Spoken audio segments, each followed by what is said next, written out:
Rohil. I'll be talking to you guys today about how we improved performance speeds for our agents at scale.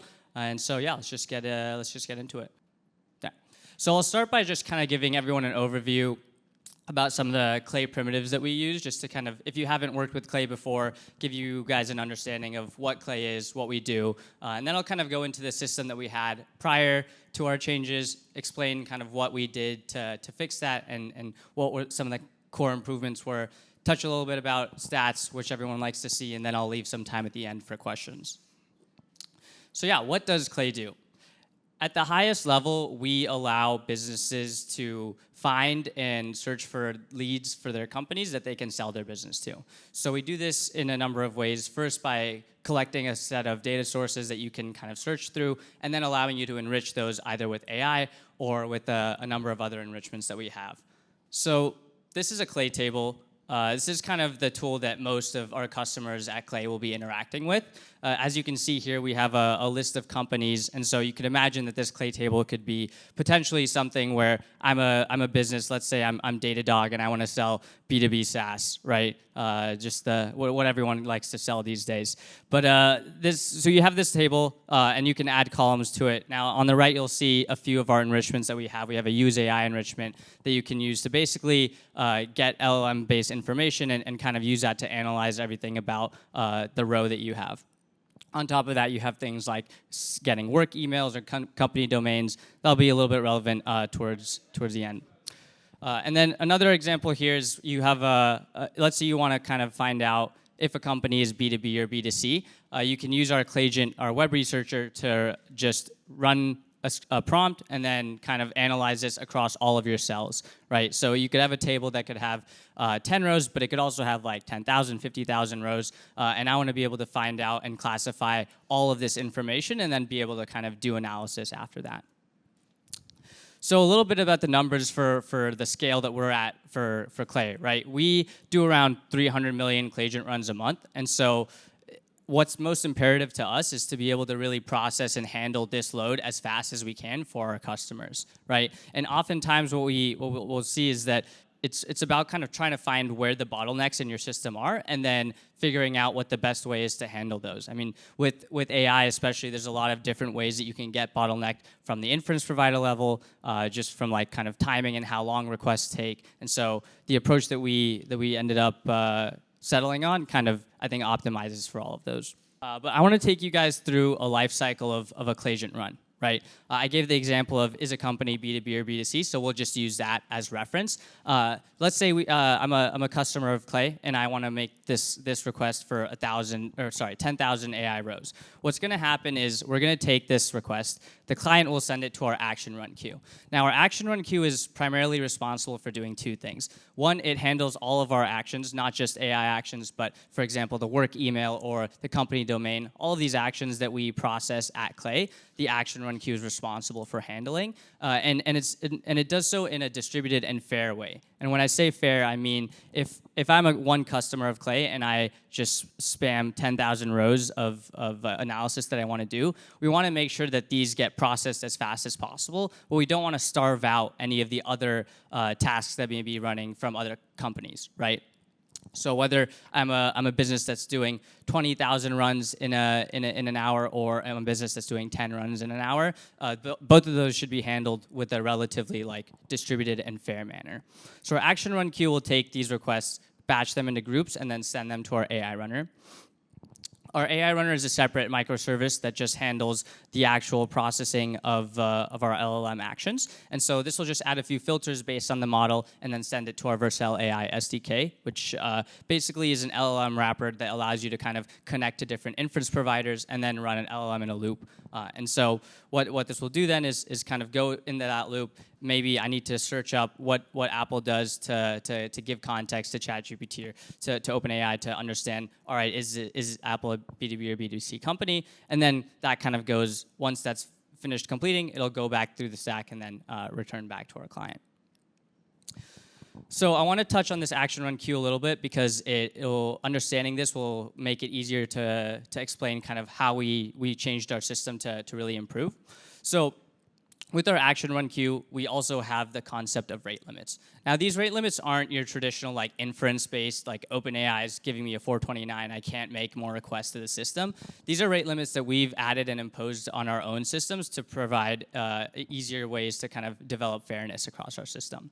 So for example, we have global concurrency limits. So this would be, we only want to run 3,000 AI actions concurrently at the same time, right? So if a bunch of work email actions come in, we can still process those and we're not going to overwhelm our system.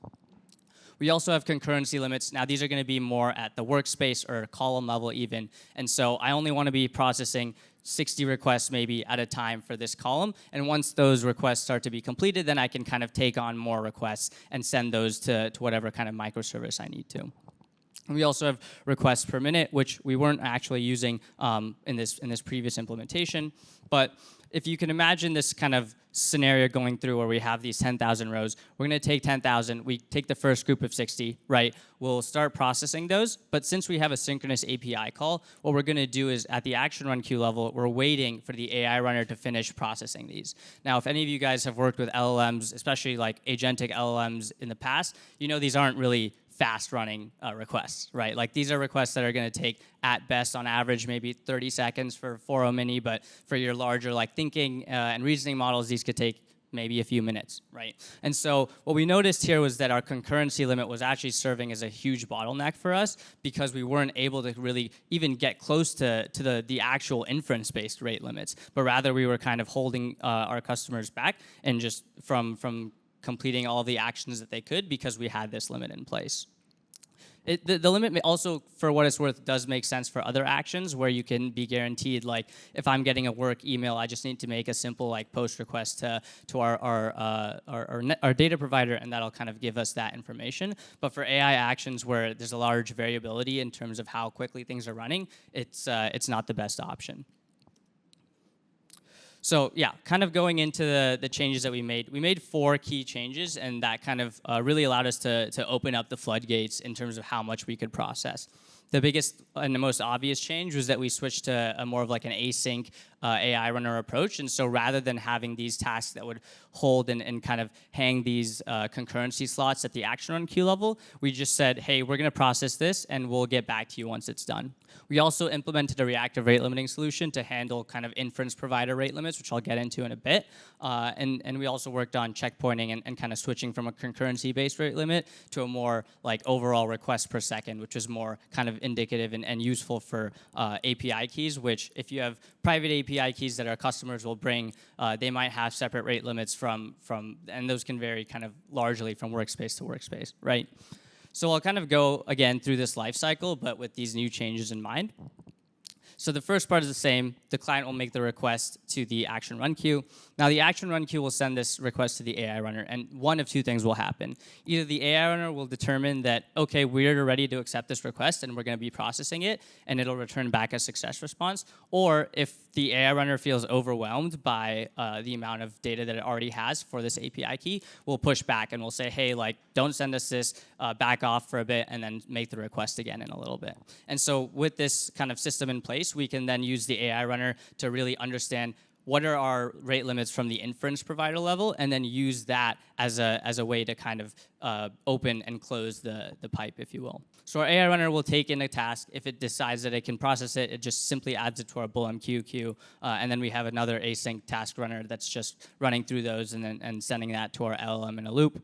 The LLM in a loop is basically the exact same as the before, but there's just one caveat. We also implemented checkpointing. So for if I'm making an agentic LLM call, usually you have steps, right? You have initial prompt, and then you maybe go search the web. I want to see like what Apple is. I'll go to apple.com. I'll kind of do some analysis, and then at the end of all of it, I'll come back and I'll return some data, right?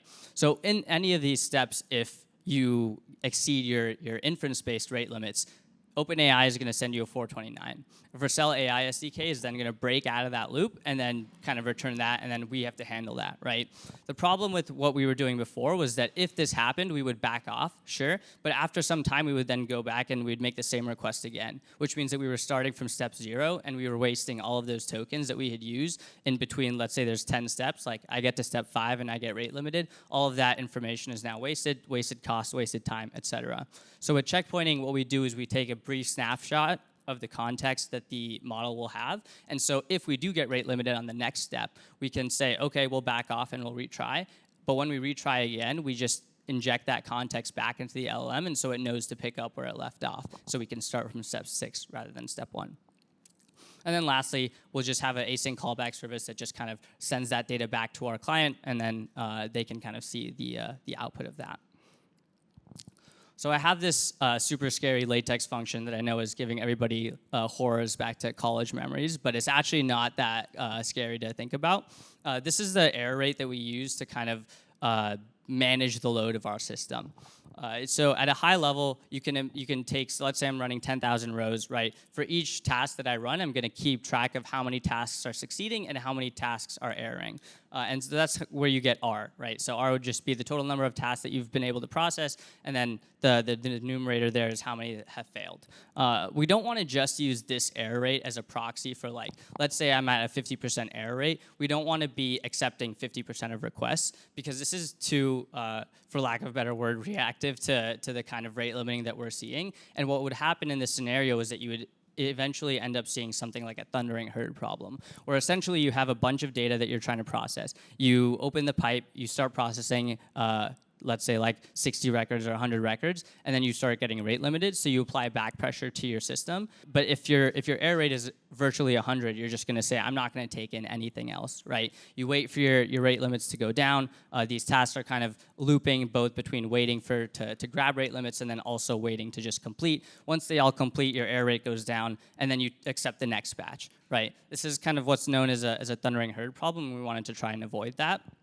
So the way that we did this was actually by using a blended error rate. One of the kind of current error rate over the past minute, which is what like most of your error rate limits are going to be about, because you have like tokens per minute, which is usually what most inference providers will provide you.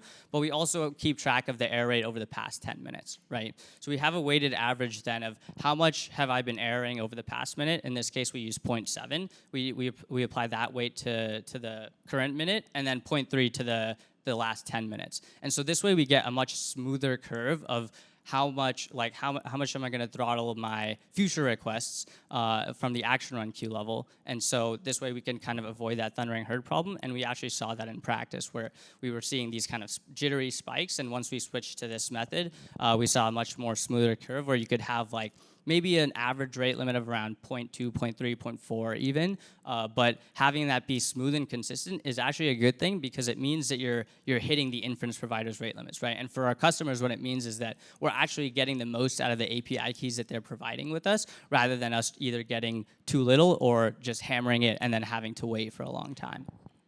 So yeah, let's talk improvements. So we ran a bunch of load tests. We have both private keys that customers can bring, and then we have our own Clay public key, which we've kind of negotiated our rates with OpenAI. For private keys, which wouldn't typically get rate limited, so I think we did this with around like a GPT-4o mini with around tokens per minute limit of around 2 million. It's pretty high, but each task could take maybe anywhere from like 2,000 to 5,000 tokens per task. We saw that in our old system, this took around 80 to 85 to 90 minutes, and with our new system, we were able to get this down in under 15 minutes, right? So an improvement around 6 to 7x. And for our public key, we actually saw greater than 10 times improvement in the speed that we were able to process these events, which is great. I mean, we've also had like customers reach out and say, hey, I don't know what you guys did, but Clayagent seems a lot faster now, which I think is the best praise that we can ask for. But yeah, I think it just goes to show, like, especially with distributed systems problems, if you have, I think finding the bottlenecks and then figuring out how to overcome those is kind of part of the fun and the main kind of challenge in building these systems. Yeah, that's my talk. I know I gave you guys a lot of information, but if you have any questions, happy to answer those before Adam comes and takes my mic away.